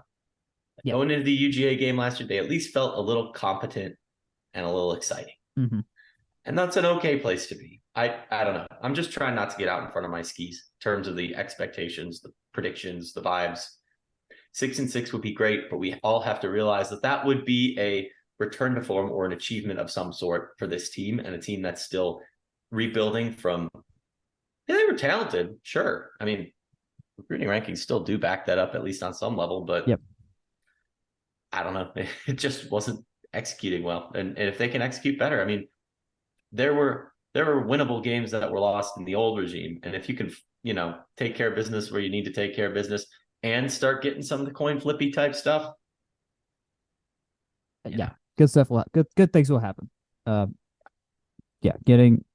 is people that follow this team know exactly what we mean here. Like it's mostly pretty much just up from here. There was not much for us to lose when things needed to change. So I think we'll be all right. I'm liking. I have good vibes. Football in the city of Atlanta between the Falcons and the Yellow Jackets are in a much better spot than they were last year. I'll give that to the total health of Atlanta football. You guys grabbing Bijan Robinson. I think that's going to wind up being fun for you. So Between the congrats. NFC South being terrible, except for us and us having the easiest schedule, we're going to accidentally win 11 games, and it's going to be amazing. And we're going to lose in the first round because we won 11 games on accident, not because we were good enough. Maybe I'm wrong. Anyways, that's for a different podcast I don't host. Before we move on, I wanted to address the passing of Maxi Bohan, one of the Tech legends from the football team. He passed on Saturday in Ithaca, New York. He played in the late 50s from 57 to 59 as a starting center and linebacker on both sides of the ball.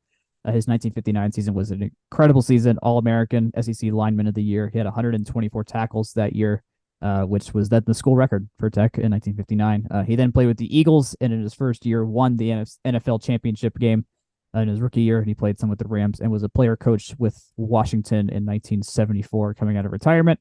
But he's part of the Tech Sports Hall of Fame and the College Football Hall of Fame, as he should be, and he just barely missed the finalist spot for the Pro Football Hall of Fame last year. I don't know the rules there on that, so maybe he'll get that one day. Yeah, I do want to shout out that NFL championship team that he was a part of, 1960. I believe that's the Norm Van Brocklin led Eagles, for any of the Atlanta football minded folks. In that regard, very, very talented team. I dare if I say probably at the time considered one of the best teams ever put together. So certainly one of the greats and played with the best of them. So sad to see him go, but his name is in Bobby Dodd Stadium if you haven't noticed it. So not a guy we will be soon forgetting. Let's shift to volleyball, which I guess is more of my domain. Me and Jake's domain today as our preview piece. Hey, Jack, who was the original Georgia Tech volleyball guy? I don't know. I wasn't reading Georgia Tech volleyball stuff until I started writing it. Not gonna lie, but it would have been you if I was reading it. All right, me and Jake's preview came out today. All 3,000 words of it. If you dare read all those words. But if you need anything about, we talked about it last week on our preview pod. But in the written word, if you need to know who is here, who left, how good we're gonna be, another reading of a schedule. And some thoughts from Coach Collier. That is all there. This past Saturday, they played against Auburn. It was a preseason friendly. They played 5 sets, even though they definitely operated the game as if it was a 3-setter. Like even the referees didn't know it wasn't a normal match, which was kind of funny. And then half the crowd was full. O'Keefe was full. They had the exact same vibe of a normal match, which is kind of great for preseason volleyball, that you can't tell the difference when you're actually watching it. That was really I've been to some very empty exhibitions over the years. Granted, for exhibitions, they're finely attended, but to see that it's, if not all the way, but mostly sold out, that's pretty impressive. Yeah, it was fantastic. Collier did not really put in the top tier altogether that much. I would say the only time that did happen was at the very end of the third set for the final 10 points or so. Where she had Liv Modric, Bianca Bertolino, Tamara Odzane, Paula Pimentel, Smiley Manyang or Manyang. It's Manyang, not Manyang. We said Manyang last week. It's Manyang. Who am I forgetting? I'm forgetting somewhere there. Larissa Mendez. All 6 of them were playing, and they won 8 straight points in a row.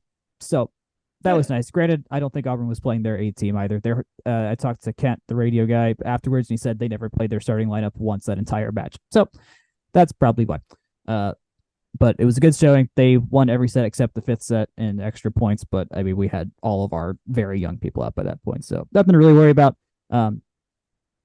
Jake, I know you weren't. I know you had your own thing going on that day, but anything to pick up here? Yeah. I mean, there's only so much you can write into an exhibition, but it is good to see just them taking care of business. That's at the end of the day. Yeah, you won the fake game, but you still won, and that's very base level analysis. I'm aware. They won the second set after being down 8-0. They lost the first 8 points of the second set. They went on a 12-4 run to tie it up, and then won the set. So there was that. Well, that's definitely good to color in the results with too. I do want to say that Penn State will probably teach us a little. Saturday. Yes, this coming weekend is the next 3 weekends are quite a time for Tech volleyball. 0 home games and multiple games against preseason top 10 teams. we have USF to start the season on Friday night in Tampa. And then the next night against Penn State, who is currently the 8th team in the country. Then we play twice at Ohio State next weekend, and then we go play some teams that are not anywhere close to the top third weekend. But we're gonna find out who we are in a lot of ways just between South Florida and Penn State, because South Florida is kind of a higher end of the middle third of NCAA volleyball, and then Penn State's been the best of the best for a long time. And they're going to have some media availability tomorrow, so I might have some things to report from that. But beyond that, I'm mostly just expecting that to be quotes and not much more that we haven't already said on the podcast or in the written word. So I think we're good on volleyball there. That game against South Florida on Friday is the first game of the 2023-2024 Georgia Tech sports cycle. So that'll be a fun day to start the season with. Things that are also happening in the fall, that is golf. We have some fall golf dates that have come out. Some things in Georgia, some things not in Georgia. Jake, you and the golf scheduling is a thing that seems to go together very well for whatever reason. Yeah. So I'll run down the list real quick. Just in terms of familiar events, ones I want to highlight. Olympia Fields Fighting Illini Invitational. They went there.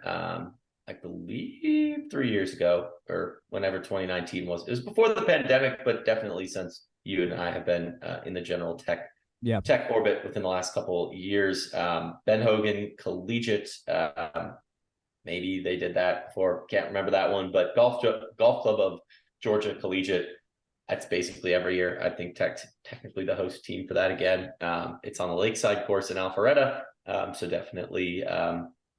Home, if you will. And then you've got Cypress Point Classic. That's out in Pebble Beach. It is match play. And then the East Lake Cup is a stroke play match play event. I want to spend some time on that one, but I do want to do a couple bullet points on the other ones first, just to highlight participating teams, because the East Lake Cup is it's probably the most intriguing match on the schedule. In terms of the Olympia Fields, Illinois is a quality program, the host there. You've also got Bama, Arizona State, Florida and Florida State, and North Carolina. This is going to be a theme. Florida State, and North Carolina, those being semifinalists. Previously, I believe Illinois was in the top 4 as well as Pepperdine. So really a loaded field there. Stanford and Texas, Oklahoma State, all quality teams, even if they weren't in the top 8 at NCAA's. In terms of the Ben Hogan, shocker again, Florida State, North Carolina, more finalist action there. You got Wake Forest, who Tech edged out for the ACC title in the mix there as well. The folks from out east, if you will, are going to be there as well, alongside Pepperdine. And then Golf Club of Georgia teams to watch include Clemson and Duke from the conference. Pepperdine will be out there. Wake Forest, Virginia, who was one of your top 8 finishers at NCAA's as well last year. And then at Cypress Point, that's all the way on the West Coast. It's match play. Match play we've seen a lot more of in golf the last couple of years, as I believe, I should look up some numbers on this, but I believe it's been getting pretty good engagement. I don't know how that translates to actual TV viewers, but certainly been fun to watch the match play we've seen, and more regular season events geared toward what they'll see, at the finals for the ACC and the NCAA. But in terms of teams out in Cypress Point, that'll be Illinois, Pepperdine, Stanford, and Texas standing out there. Jack, we talked a little bit about East Lake before getting on the mic. I'm excited for it, but what say you? I'll be excited to be able to watch a golf tournament that Tech is playing, and it's not an NCAA tournament, that it will be on television. It will. Golf Channel, they did announce, is televising that. I think the most intriguing bit there is that it's really just 4 teams participating, and it is Florida, Florida State, Georgia Tech, and North Carolina. So if you enjoyed last year's NCAAs, well, they're running it back in Johns Creek on Halloween weekend. Woohoo! I guess the Halloween couple days after, because Halloween weekend is homecoming, but it doesn't matter. If you find yourself at the Atlanta Athletic Club or with access to the Golf Channel, Florida, Florida State, North Carolina, and Georgia Tech are running it back. And so, winning any of these fields is going to be a particular achievement. East Lake Cup, pretty high among them. Can't wait to see it all go down for the things that I can watch and just see where they're at. I mean, none of the NCAA stuff is in the fall, so it's not exactly the highest stress in terms of golf season for Georgia Tech. But this is as we've mentioned before, basically our best team. This is the best single unit sport that Tech has right now. So, seeing them beat some local foes would be nice. I think that's it for the news and stuff like that, unless I am forgetting anything. So cross-country schedule, can't forget about that. Up in Kennesaw for the opener again. That's pretty, I don't want to say always typical, but we don't know as many of the teams that'll be at these, at least not from what I can tell. Anyways, all that said, Kennesaw, pretty classic place for us to open. I expect some other local teams, Athens, will be there. They'll go down to Florida for the Mountain Dew Invitational.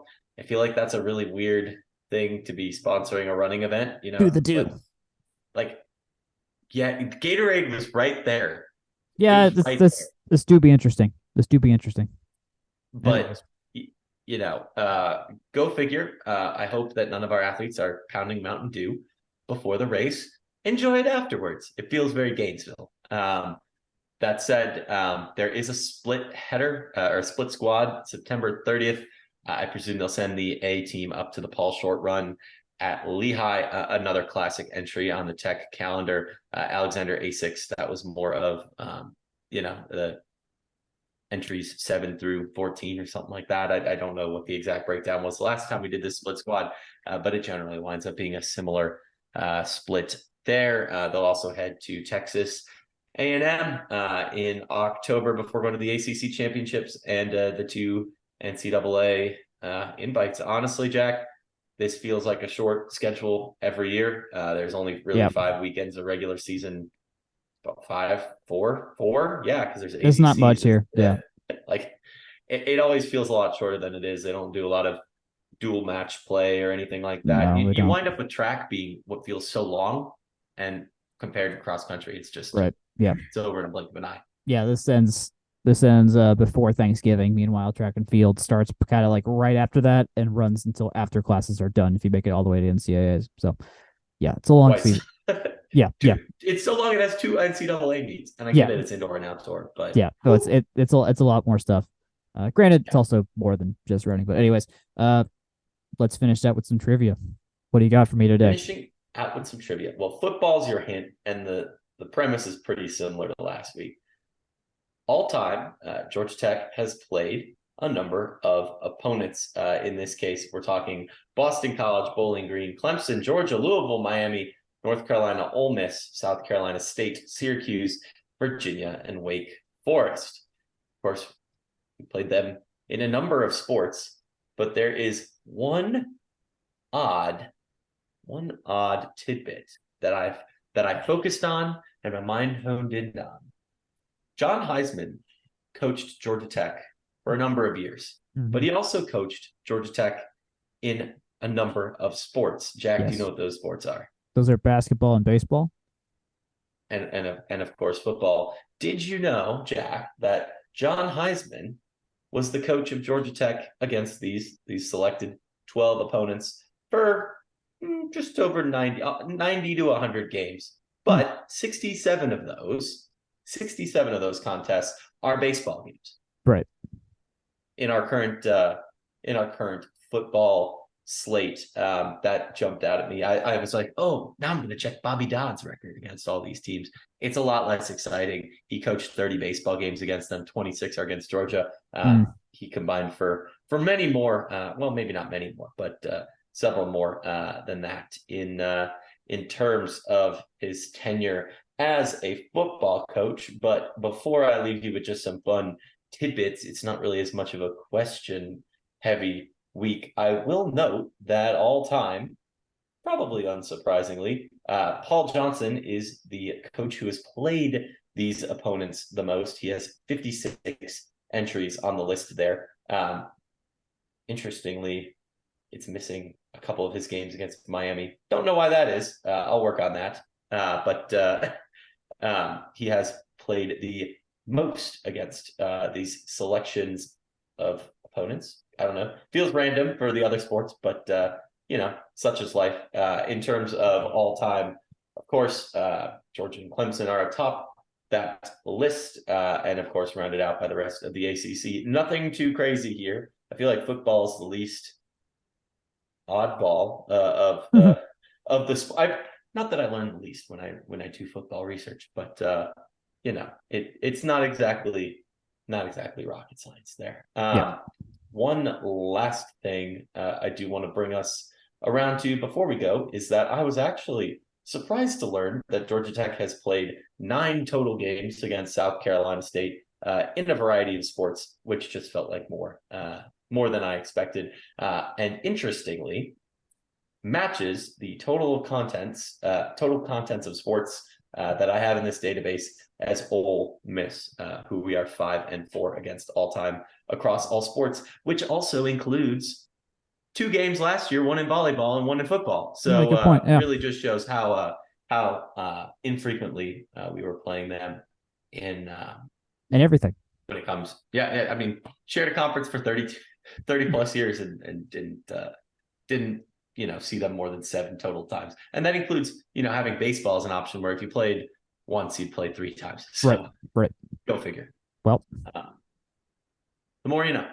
One day they'll play. Well, that's probably a home and baseball for one day. I don't know. Softball. Eventually they get around. The Southern teams you get around to eventually, but I don't know. Hey, I'd love an excuse to check out their building out there. It's supposed to be one of the very best. True. To see college baseball game. But. True.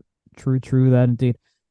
Another long episode this week. It's just what happens when we have previews in back-to-back weeks, but big time. This is now where the real sports begin for us. This is the final. This is really the final summer podcast.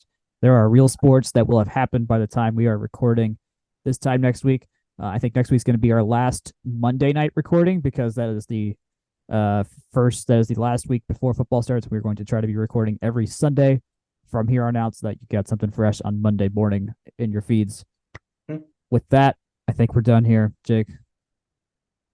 I'll take us out. Thanks for sticking with us over the summer. As always, please do like, share, subscribe. Tell your friends. Word of mouth is super powerful. You can also rate us on Spotify. You can rate us on Spotify now. I forgot to mention this.